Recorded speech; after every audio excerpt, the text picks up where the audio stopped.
Are you looking to become a better real estate investor? Then hang on, because you're about to experience another episode of the world's most popular real estate podcast, the BiggerPockets Podcast. But before we get to this week's show, I wanted to invite you to become part of our community, BiggerPockets.com, the real estate investing social network. The membership is free, and you'll instantly gain access to networking opportunities, educational content, investor tools, and more. Sign up now and get a free copy of our book, The Ultimate Beginner's Guide to Real Estate Investing, read by hundreds of thousands of budding entrepreneurs. Just click this link right here or just head to BiggerPockets.com. With that, let's get to the show.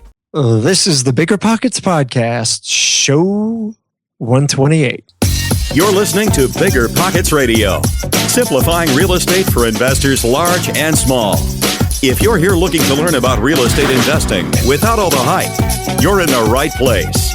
Stay tuned and be sure to join the millions of others who have benefited from BiggerPockets.com, your home for real estate investing online. What's going on, everybody? This is Josh Dorkin, host of the BiggerPockets Podcast, here with my co-host, Mr. Brandon Turner. What's up, Brandon? Not much. How you doing? I'm doing good, man. I'm doing good. You know, it's been fun having you here. Thanks. It's been a fun adventure. I'm leaving you in like 2 hours. Going back home. You are. Yeah, but we got to do this cool team building thing while you were here. This the insane inflatable 5K was lots of fun to do with the BiggerPockets team. I walked my first 5K.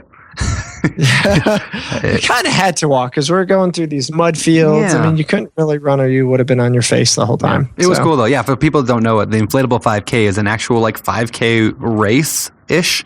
And it's the gigantic inflatable jumpy things that you climb up obstacle courses. Yeah, I think it was pretty cool. So check it out in your area. Awesome. Cool, man. So today we've got an interesting show. We talk about all sorts of stuff, really dig into foreclosures and acquisition strategies. But before we get into that, why don't we get today's quick tip?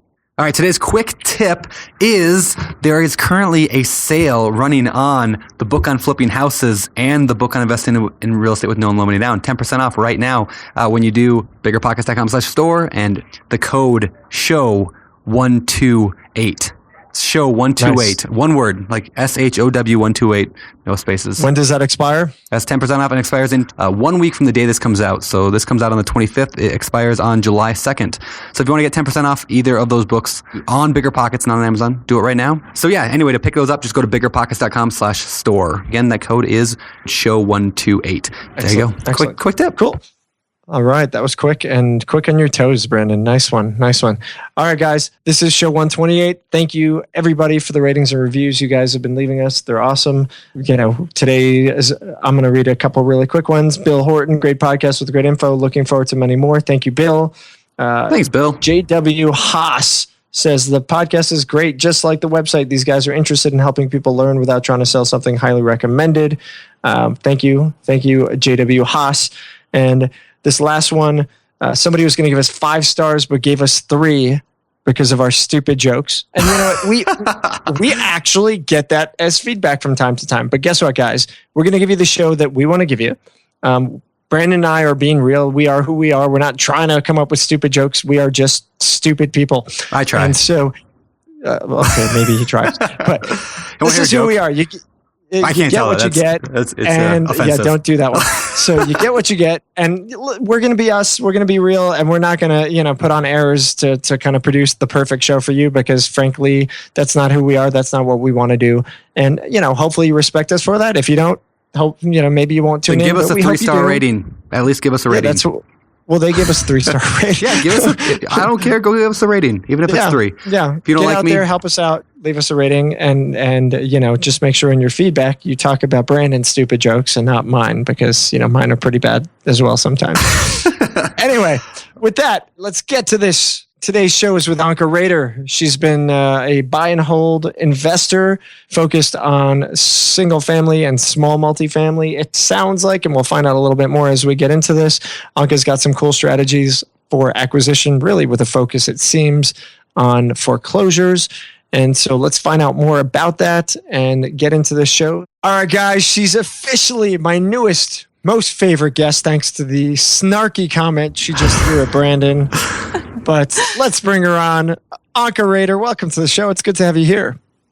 It's great to be here and an honor, and I'm glad to be talking to you guys. Awesome. Thanks for having me on. Thank you. And I love Bigger Pockets. Yes. You're the best. You're the best. Not just because you're my favorite guest, but because of what you said before. Okay, thanks. Which we're going to leave all of our guests wondering what exactly this is. But yeah, so Anca, welcome. Thanks for being here. And we are talking to you live in Romania. Is that right? Mm-hmm. Yes, correct. Well, we're not live in Romania, Josh. We're in Denver. Come on. That is true. But Anca is in Romania. Yes. Yeah. So this might be our most long distance show. So it's very exciting. But thank you for taking the time to do this. And let's just jump right in. Who are you? Like, how did you get into this whole crazy world that is real estate? Well, I've kind of always been a saver and moved to the States when I was 12. And in high school, I read The Rich Dad, Poor Dad, as most people have.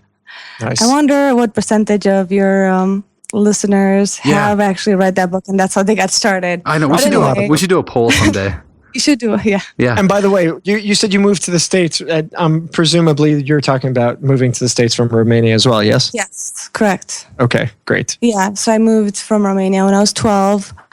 And anyway, so when I was in high school, I read the Rich Dad, Poor Dad book, and I just thought it was a great idea and something that I would really enjoy doing.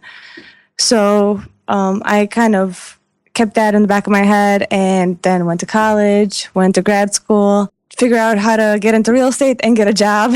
And Nice. in 2007, I finally got a job working as an IT consultant. And that's about it for that. You had gotten your MBA, right? Yes, I do have an MBA and a BBA. Wow. Okay. So very impressive. yeah, I'm pretty good at excelling. That's what my husband calls it. Using, Excel Sure, to yeah. look at places. All right. Sorry. All right. So you did all this stuff. You're doing an IT consultant. You got your MBA, and you all along trying to think about like, what do I do? How do I get into this real estate world? Yeah. What happened from there? Well, I got my license in 2005 at first. It just didn't know what to do. And then in 2007, when I started working, I started saving up more money. And because my dad has a construction company and he knows that I've been trying to figure out how to get into real estate, he offered to go 50-50 with me on an investment property. Okay. So Well, let's go there. So your dad trusts you for some reason. I mean, maybe it's the MBA, maybe it's the bloodline. But this guy says, "All right, I'm going to go 50-50 with you." I'm assuming he probably was putting up the money. No, we are 50-50 partners, so 50-50. Nice. Cash, Money. 50-50 Yeah. money. Okay, sorry, bad assumption. Don't assume it makes an ass of you and me, and I just make an ass of myself. But okay. And you guys go in together. And what was the strategy? What was the first deal that you guys decided to do? Well, we bought a house, a single family home. We closed on April 1st of 2008. So yeah, and then we bought it with cash, and we bought it under his name. And then by the end of the year, we were both able to save enough money to where we bought a second house with cash on my name. So that's kind of how we got started. Okay. Nice. So buying them. Why did you decide to go cash instead of using a loan on those first properties? We had some cash and we didn't know any better. It's not a bad thing. Great reason. Yeah, I think a lot of people. Yeah, a lot of people think you have to do one way or another. But I don't think there has to be. There isn't a right or wrong way, right? Like there's something that works for some people and something that works for others. And so I think that's cool. I don't think there's anything wrong with doing that. Absolutely. Yeah, I didn't even know how to get any loans at that time, so we just jumped in, did the best we could do, and then we did get loans after that. So the next step was my dad got a home equity line of credit on his property, and then we were able to cash out and get two more places with that loan. Let's talk about what the home equity line of credit. Can you kind of explain what that is and how that exactly works? Sure. Well, it's just basically a loan where you can take money out on a property that you own free and clear. At least ours was free and clear. Okay, yeah. And so what we did is you don't have to take all the money out at once. You just kind of take it along as you go. And we just got like something along a $95,000 line of credit. So we took some money out, bought a place, then fixed it up, rented it, then took some more money out, bought a place. Hey, Anca, what market are you working in? Chicago, the suburbs of Chicago. Okay, I was going to say Chicago for $90,000. I would think we'd get you like a 2x2 box, but is this like southwest suburbs, northwest? No, it's not. Pretty much all our properties are within a 15-minute radius of where my parents live. Okay, got it. So, but starting in 2008, so the property got appraised at $150,000. It's just what the loan. That's what the loan. Sorry, if I'll repeat that. The property got appraised at $150,000, but we just took out. We got about $90,000 in a line of credit. Okay. Got it. Okay. Got it. What can you tell us about that? Those first few purchases. Like, what were you looking for? Were they single family houses, or what kind of properties were they? They were all 3-bedroom, 1-bath, single family homes, and we were just looking to find something that we could rent and we had the budget for. So at the time, the market was still going down. It was, like I said, we bought the first one in April 1st of 2008. So the market was still coming down. So we started buying at the time that it was coming down. Sure. Yeah. I like to say, like, I started buying then too. My first one was 2007, 2008. And it was like a roller coaster, like buying on the way down. Not sure where you're going to hit the bottom, but we just kept buying, hoping that we'd hit it sometime and start coming back up again. Luckily, we did eventually hit bottom and come back up again. Yeah. For sure. Hey, I know you said your parents' house. I don't have your parents' address, so I have to ask, what market is your parents' house in? Southwest Chicago. So it's southwest, but it's more west. Okay, fair enough. And you said 3-1s. You guys were buying 3-1s. A lot of people say the bread and butter is the 3-bedroom, 2-bath. Why were you guys going for the 3-bedroom, 1-bath?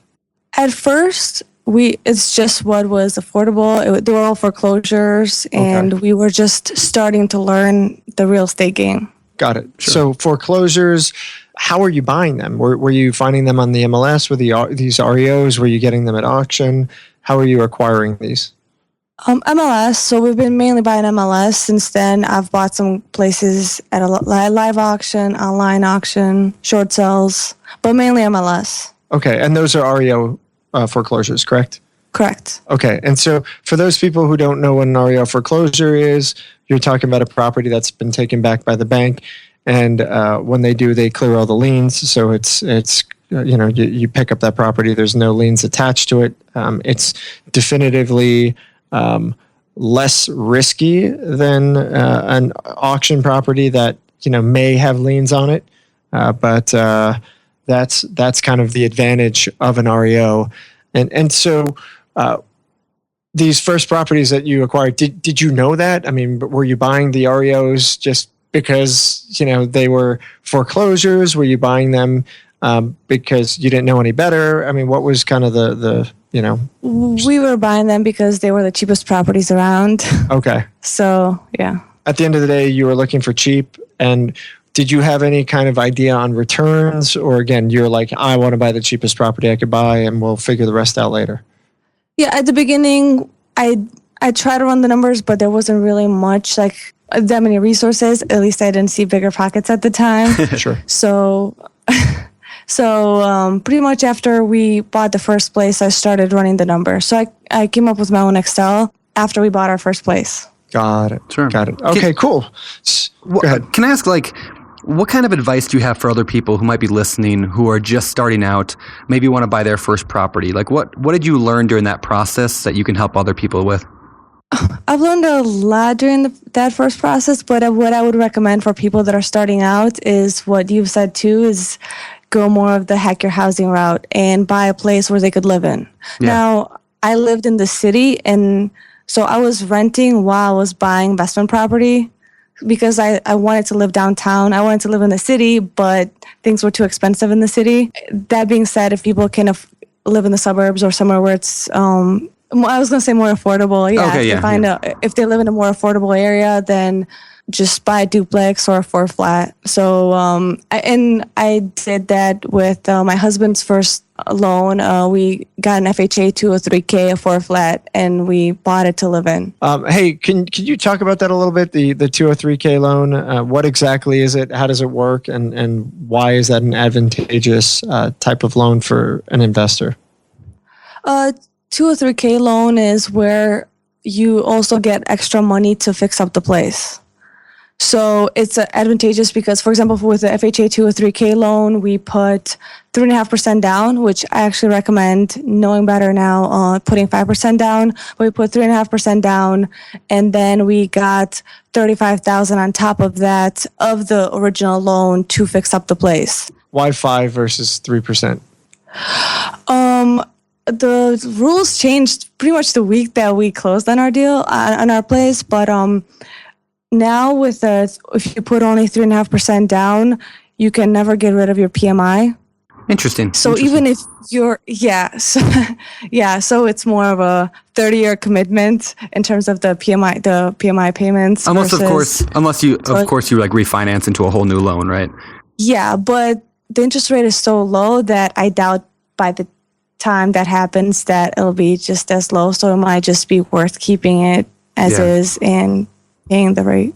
So who would get a 203K loan? Like, I mean, can I get one if I want to just buy a primary residence? Does a landlord use that kind of loan? Is it for flippers? Who uses those? It's for people for owner-occupied places.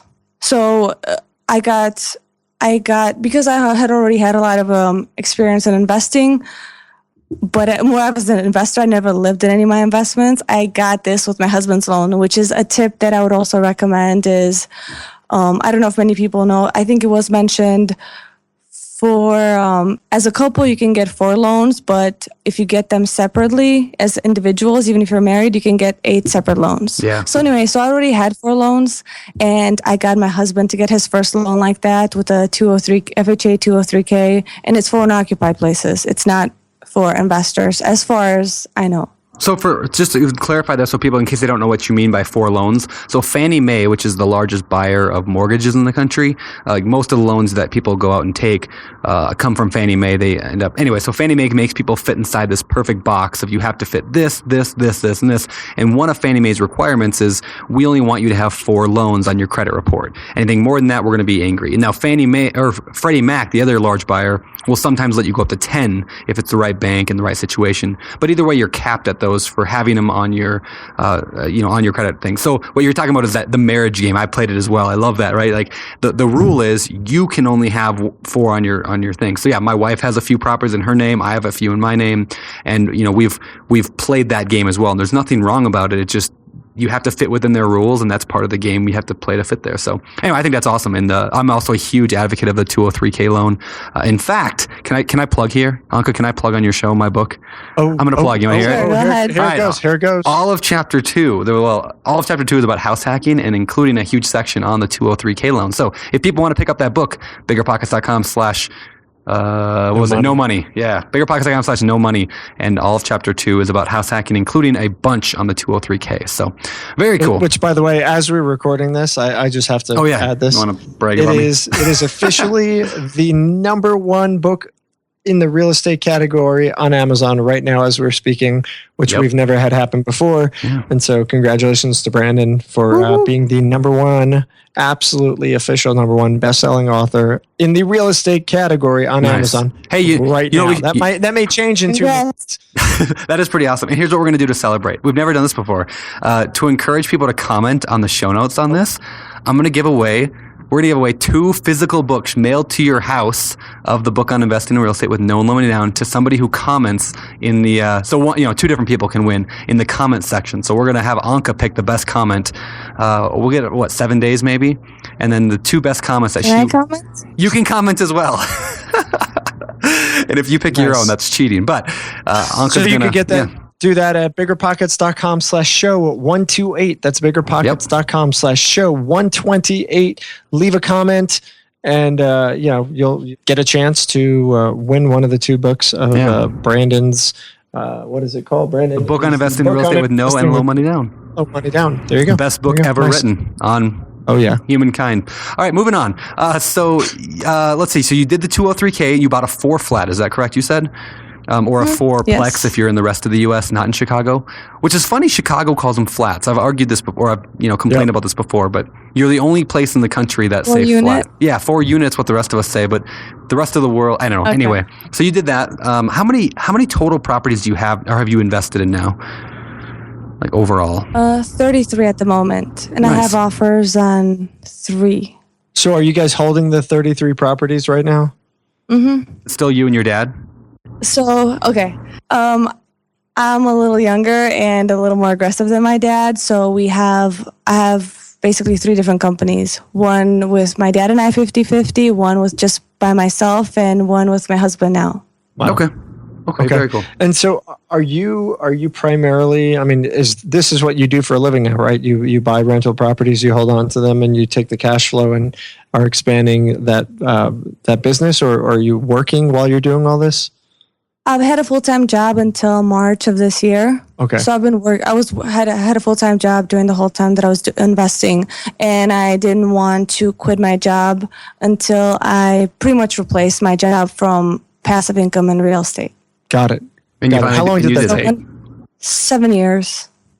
7 years. Right on. So for those people who are like, hey, I'm going to be a real estate investor and buy and hold property, and then I'm going to quit my job in like 6 weeks, you're playing the long game. Yeah. My tip to them is wait, don't do it. Invest in real estate, but don't quit.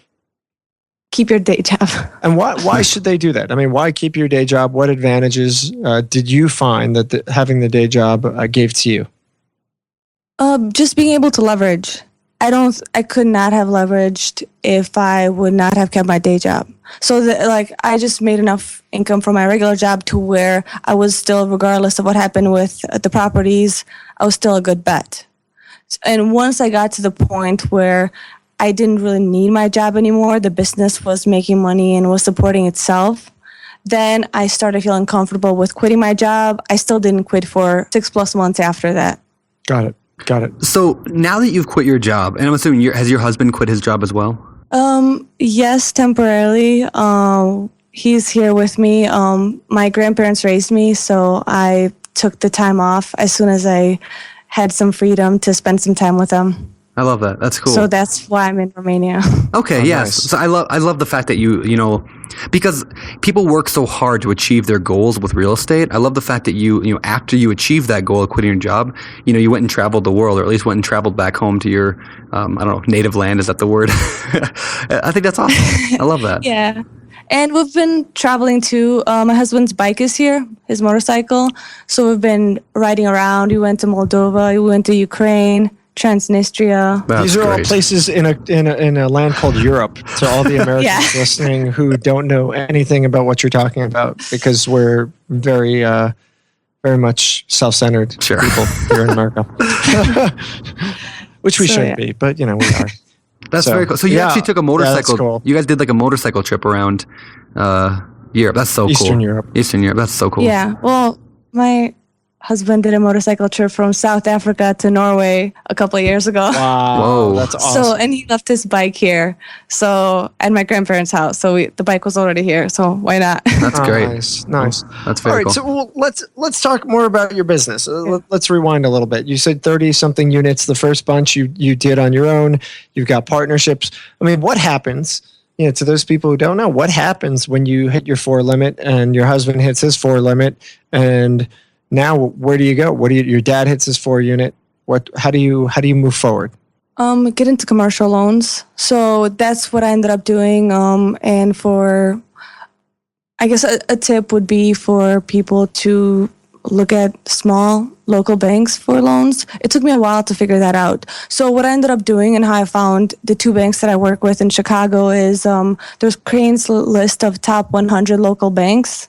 And I just copied that, put an Excel spreadsheet, got the addresses, got the phone numbers. So I could also find which bank is closest to me, and then just started calling them during lunch. And what do you ask them when you call them?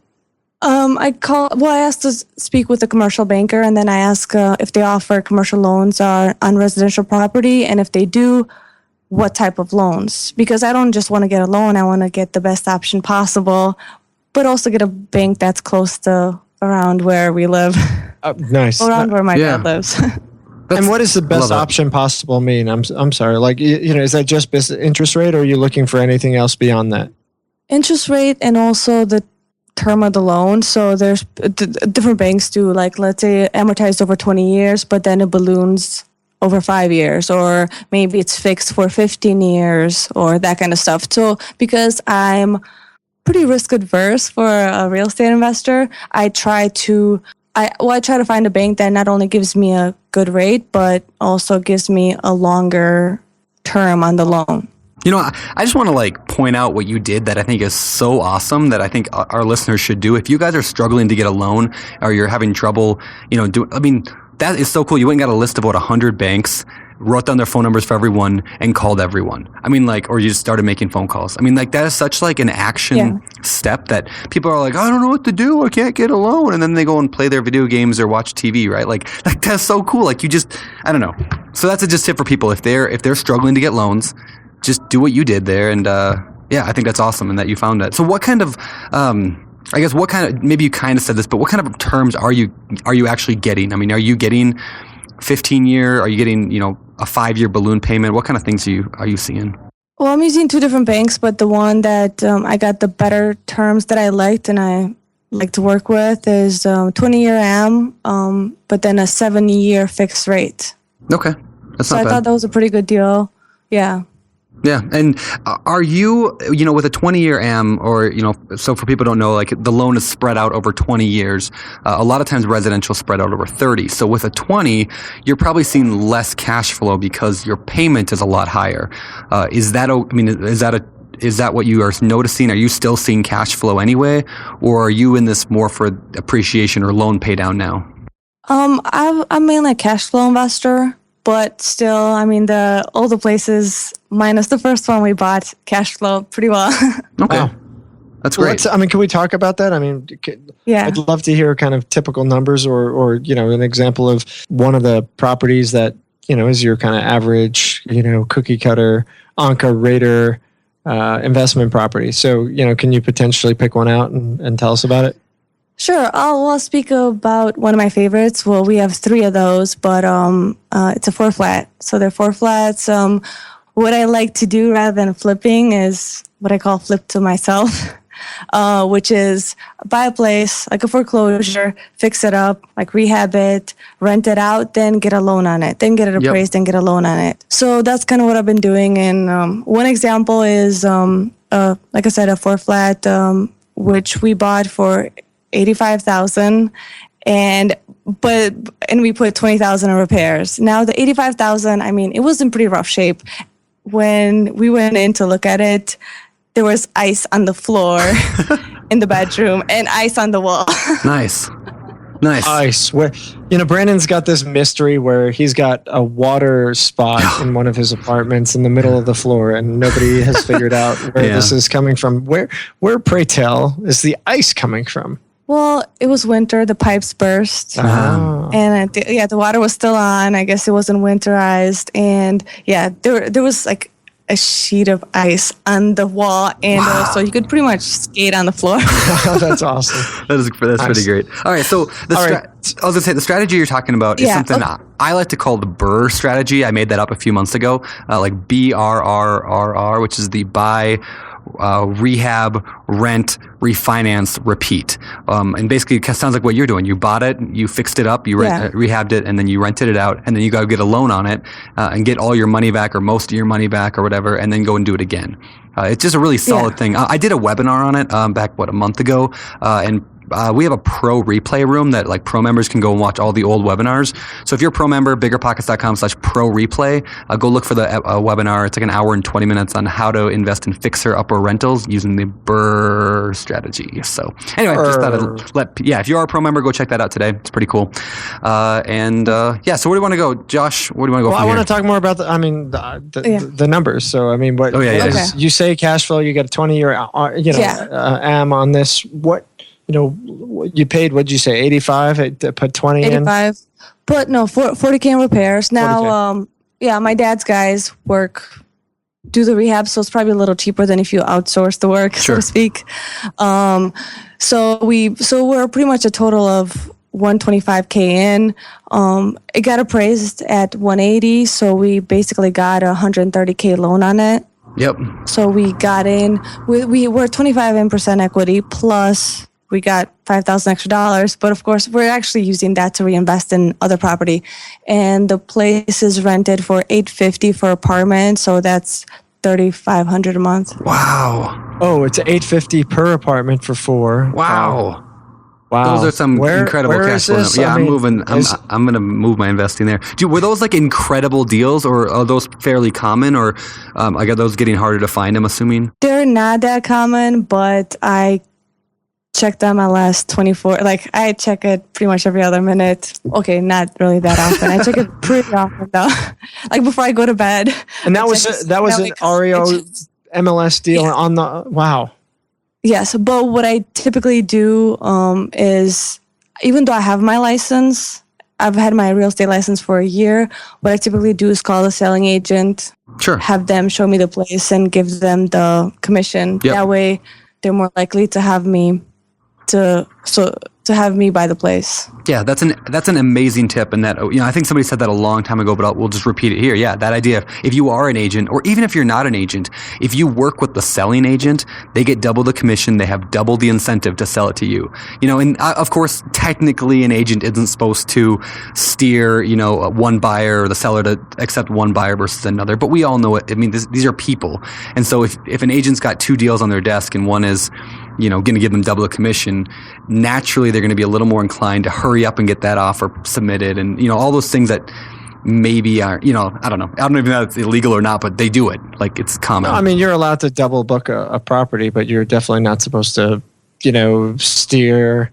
You have to still act in the best interest of the client. Yeah. The best interest of the client is the person who's going to close, not just the person who's going to give you the biggest commission check. So, but I see it all the time. People still do it. Yeah. And I think that's a great tip, Anca. Well, that's a great deal. That's really, that's awesome. Can I ask who I'm curious. I was going to say, can I ask who manages that property? Like all of your properties? Sure. My dad does. Okay. So that's cool. So you guys manage everything as well. Yeah, well, he does. I more handle the acquisition. The acquisitions, the long-term planning, that kind of stuff, financing. Yep, got it. All right, go ahead. Anca, I want to go into your buy strategy. So this one was REO MLS. A bunch of the early ones you said were REO MLS, but you also had talked about going to auction. Are you purchasing properties from websites like auction.com or Hubzu, or are you just buying at the courthouse steps? Can we dig into that a little bit? Well, I've done all 3 actually, except, so I bought one live. I've bought one from auction.com, and I've bought one from Hubzu.com. Okay. I've not yet bought something from Home Search. Okay. Can you just explain the difference between the 3? I'm going to cut you off. I'm going to cut you off every time. Because I was going there, every time. It was my turn to talk. Well, it's more important that I ask the question. And you're going to keep doing this. I'm better looking. Because it's my turn. Clear. I'm clearly better. All right, Anca. So let's start with You're Hubzu. both really good. Let's start. Okay, sorry. Can we start with Hubzu? Sure. I'll stop. Wow, Hey, Anca, let's talk about Hubzu. Do you want me to leave? Do you guys need a room? No, we can talk ourselves. You can go over there. I'll handle this interview. I'm getting a little aggressive here. I want to know about Hubzu. Since Josh asked that, I'm going to ask it better. Tell me about Hubzu. What exactly is Hubzu, and should I be using it? It's an online auction site where houses pretty much keep on getting relisted every 7 days.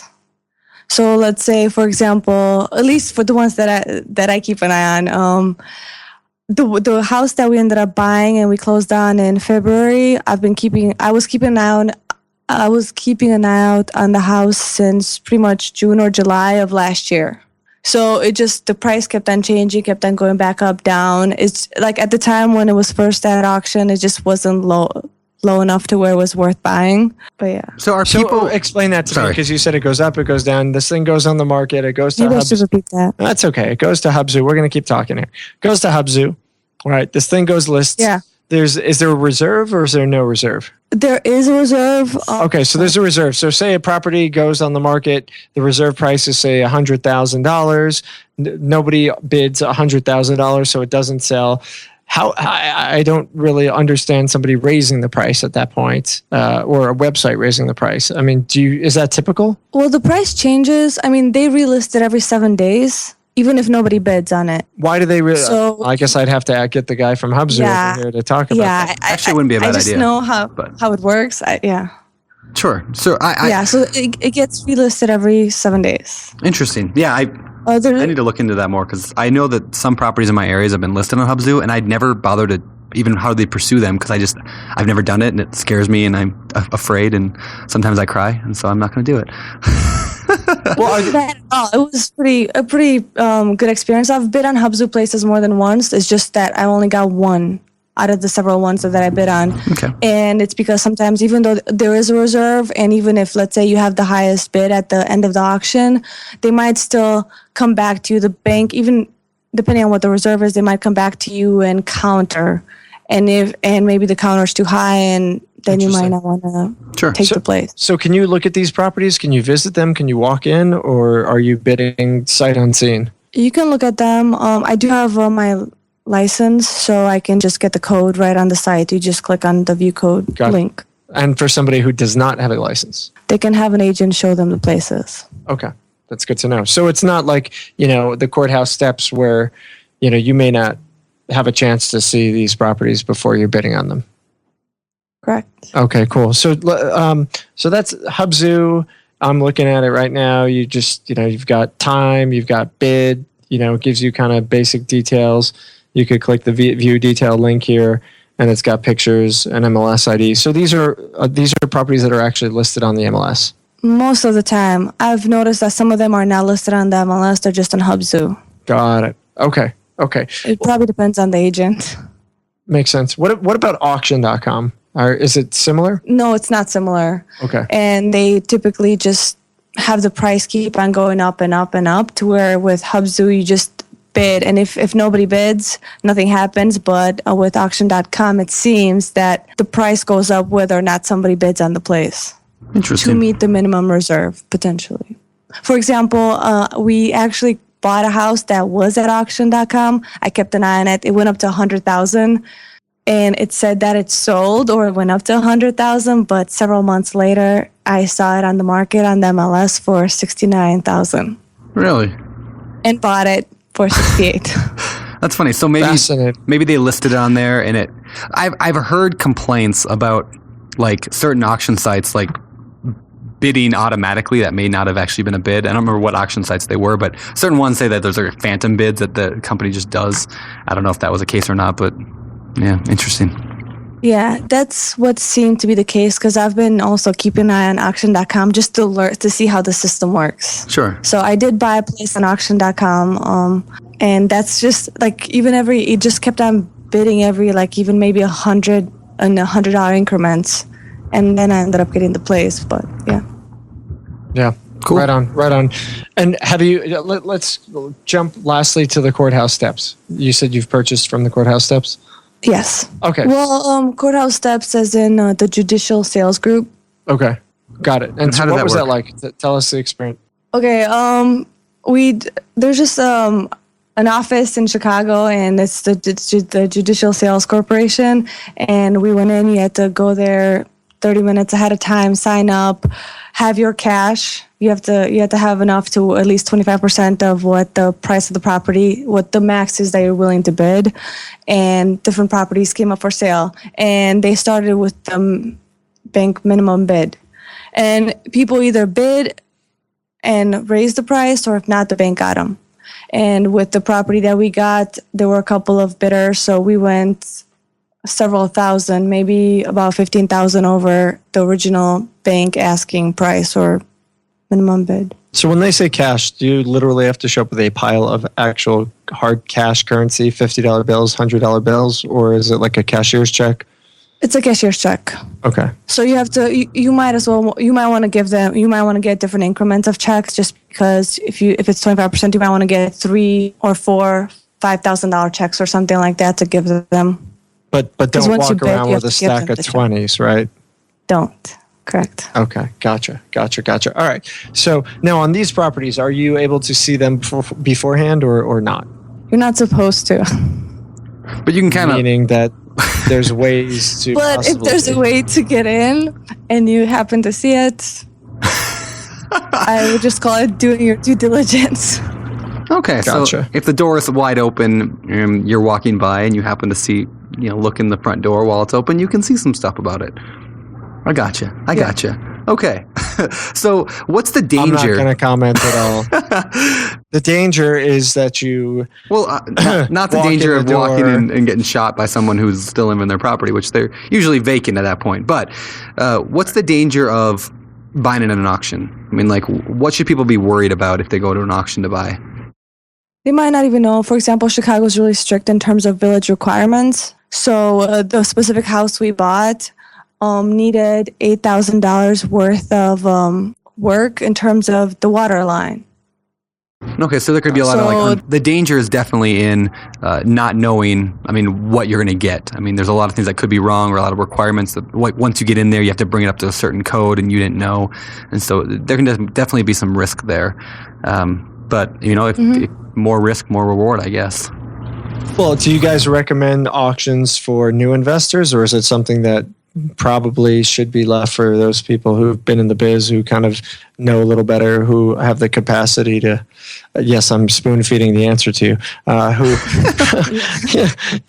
better, be smarter and know the business better before they start doing this? Yeah, we were pretty much at our 25th property. So we are at 33 properties, but almost 60 units now. So we were already 25 properties in plus by the time we started looking into auctions. Got it. Crazy. That's great. So cool. I would not recommend it to a newbie just because there's a lot of risk. And if that's your first deal and you get burned, you might not get a second deal. Yeah, I hear you. I think I tend to hear, I've talked to investors before that do a lot of auctions, and they kind of look at it as a numbers game in that, they're we know that 1 out of, or 2 out of every 10 are going to lose money, but we know the other ones are going to be better. And so we play, they risk knowing that a certain percentage will be bad, but the good ones will make up for it. And so if you're brand new and you're only going to buy one property, let's say 20% are bad, you have a 20% chance of buying a property that's going to sink you. So it's just, there's a risk there, and people that can buy a lot of properties can overcome that risk purely because of the volume that they buy in. And so I don't necessarily say don't buy if you're new, but be careful and make sure you do due diligence. And if you're unsure, you don't want to take that risk, or you can't afford to take the risk, then don't do it. So before we move on and go to the fire round, I wanted to ask you about, you're currently in Romania, but you mentioned earlier before we got on the call that you were currently working on, making some offers and doing some. That's a long way. That's a long distance to be investing in real estate while you're overseas. Do you have any tips for other people who might be, whether or not overseas or maybe just across the country? How do you invest in real estate when you're at a long distance like that? Well, we already have a team in place. So we have the same people that have been doing the rehabs, they've been doing the flips, the the flip to yourself, not actual flips, have been doing the property management, and my dad kind of handles that, so it's really not a problem. I would not buy something sight unseen, but that's just me, and I would really do a lot of research before buying something across the country. Since I've been here, we have closed on 2 duplexes. Nice. Even if I wasn't in the States, but we were already seen the places. They were under contract. Cool. Congratulations. Yeah. Thanks. Nice. That's great. Okay. Awesome. One more. And good advice, by the way. I think, sight unseen is definitely dangerous. And I think, when you're new, it's probably a bad idea. As you get smarter, obviously it makes more sense. And if you're willing to spend 10, 20, 50, 100,000 on a place, you should be willing to spend a couple $100 on a plane ticket to check out the place in the area. That is true. Very good advice. That's a tweetable topic. That is. Right there. I like that. All right. So my official last question before the fire round. What are your future plans? Where do you see yourself going in the future with your investing? I would like to get to the point where I'm investing in apartment complexes and commercial buildings. So I'm slowly trying to grow to get the business to the point where it's not that big of a deal to start buying a 50 unit versus a 6 unit. Cool. All right. Awesome. Hey, listen, it's great. It seems like you've got a good strategy. You know, you've come a long way, and congratulations on all the success. And why don't we move forward to the fire round, and we can kind of dig in a little bit deeper and ask some questions. So it's time for the fire round.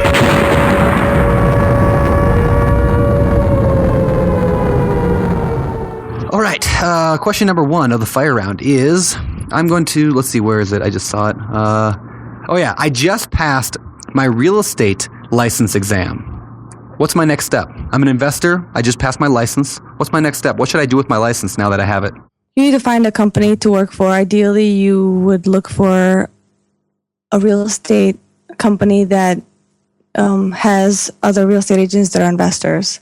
I just used my aunt because she had a company, so that's kind of the route I went. Okay.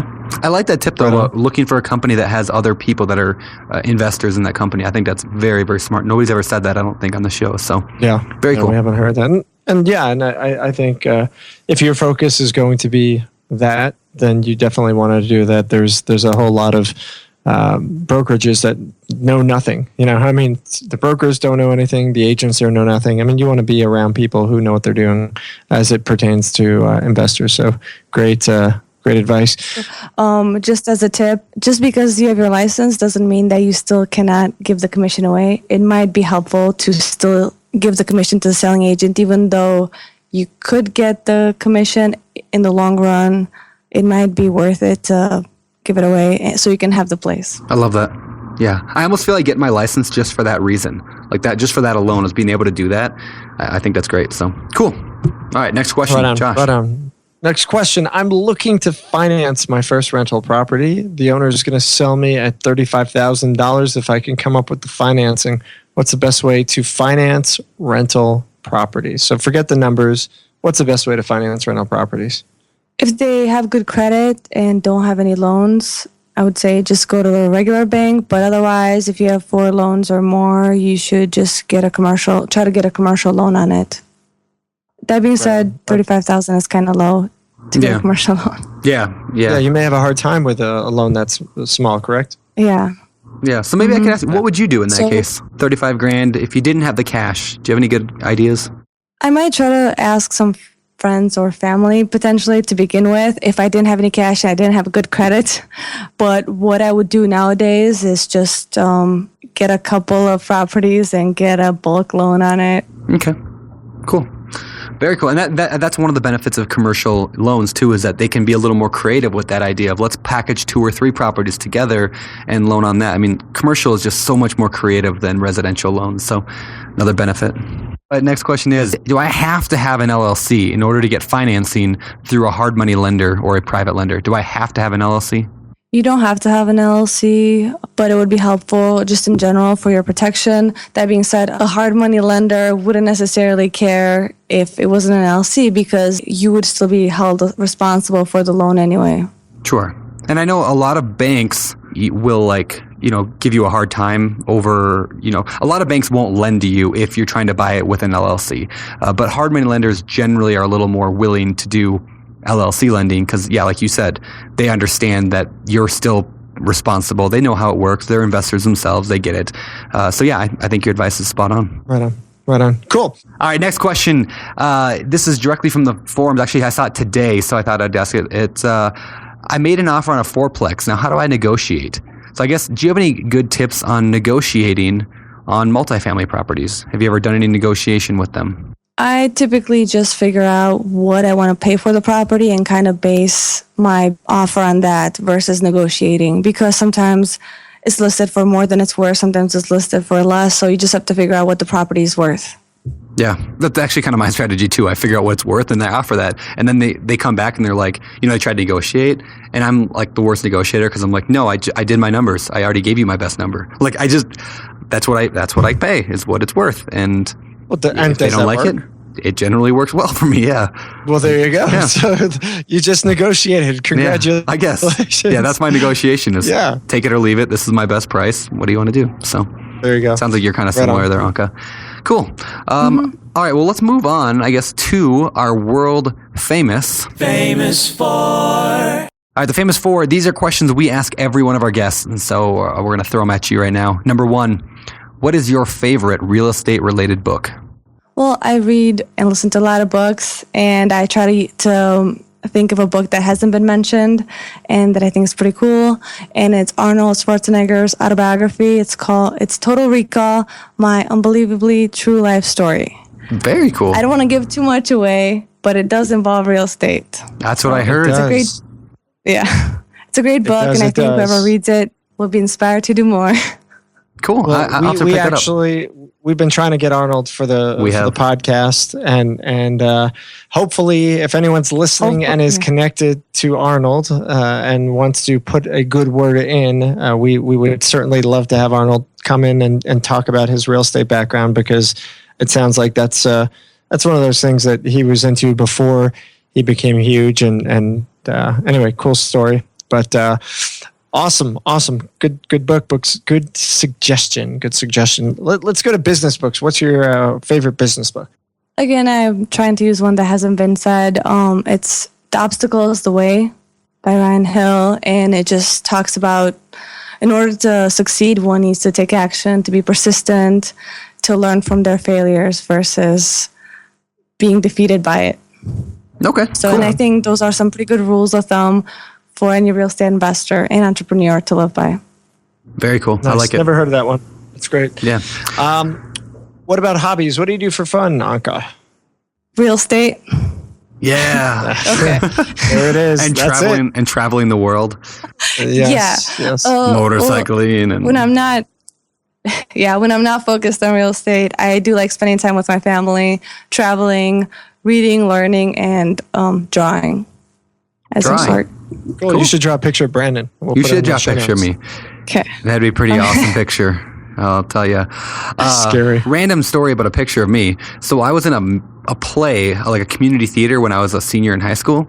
And for this play, I was supposed to be like the dead, like grandfather or something like that. Anyway, so they took a picture of me, and then they had a painter, I think it was like a computerized painting of like 4 feet by 4 foot picture of me, a portrait of me, like as a, to put above the fireplace on the scene, on the stage. Anyway, after the play was done, they gave me this gigantic poster, like of me, like big, huge framed. So I took this in college, and I would randomly go place it in the girls' dorm room, like around my college, just in like hanging on the wall. This 4 foot portrait of Brandon Turner. It was pretty awesome, and I think I still have it somewhere in my parents' garage or something. That's awesome. Yeah, I'll try to find that. Awesome. I don't know. Nice. Show it on BP. Anyway, moving on. Is that your pickup strategy? That is how I got my wife. That is exactly how it. Yep. I hung it in her room right above her bed, so she woke up in the middle of the night and it was there. And no, I didn't do that. That's not creepy at all. All right, moving on. You asked hobbies. It's my turn, right? Okay. Yeah. What do you, Anca? What do you believe sets apart successful real estate investors from those who give up, fail, or never get started? Setting goals, taking informed action, and being persistent. Good. 3 out of 3. Perfect. Perfect. Anca, where can people find out more about you? On BiggerPockets and also on thesummeroff.com. Thesummeroff.com. Cool. All right. We'll link to your profile in the show notes at BiggerPockets.com/show128. And Anca, thank you so much for being on the show. We really appreciate it. Thanks for having me, guys. All right. Thank you. All right, everybody. That was Anca Rader. Big thanks again for being on the show. We really appreciate it. If you've got questions for Anca, jump on the show notes at BiggerPockets.com/show128 and be sure to leave a comment there, because we will be picking 2 guests, 2 commenters, and be giving away a copy of Brandon's book to 2 people who leave a comment on the show notes. So if you're one of them, you might get a free book. Yep. Check it out. Get on there, leave feedback, leave comments, ask questions, whatever you want to do. And, we appreciate you doing that. Brandon, you had something you wanted to add? I had an idea. You and I should Congratulations. I know, thank you. You and I should take a motorcycle trip around Eastern Europe. Wouldn't that be fun? Can I Can we go gonna like ride in the next back? week? Can I get behind you? No, I am. Yeah. Have you guys seen that music video with Seth Rogen and James Franco on their motorcycle? It is the best music video you'll ever see. It's the funniest thing. I'll put it in the show notes. Anyway, that'll be you and me. And Excellent. that'll be funnier I'll be when you driving. see that music video. You'll you'll be Nice. driving. That's right. All right, Excellent. let's get out of here. You want to take us out? Yeah. All right, guys. Thanks for listening. Check out Bigger Pockets at biggerpockets.com. Jump in, get connected, get engaged, and we'll see you next week on the show on Bigger Pockets Podcast. Check out our old episodes at biggerpockets.com/podcast.